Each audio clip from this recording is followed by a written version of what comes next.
เอาได้ตาเอาแล้ว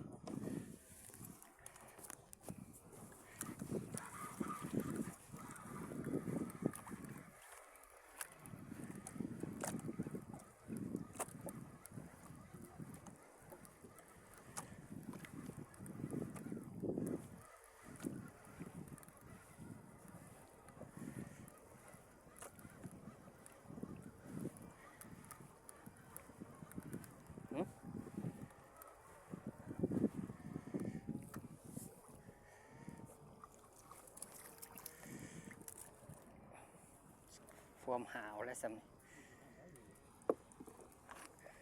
นี่คือเมียทีมงานเมียแพงมันจะโคตรได้ของป่ะของอะที่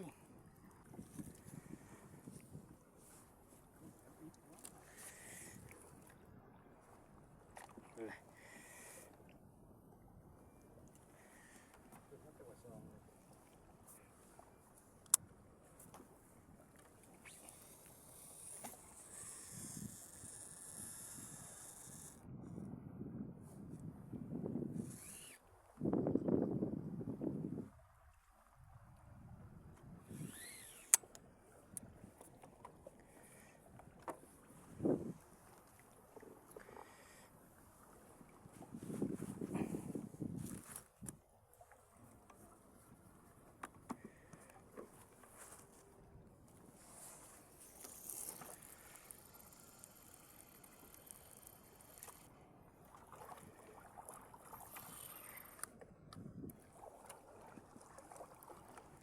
ยังไปลองทดสอบตัวใหญ่ได้เนาะเวทเจแปนนี่เนาะ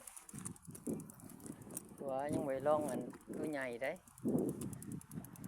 มันเสียน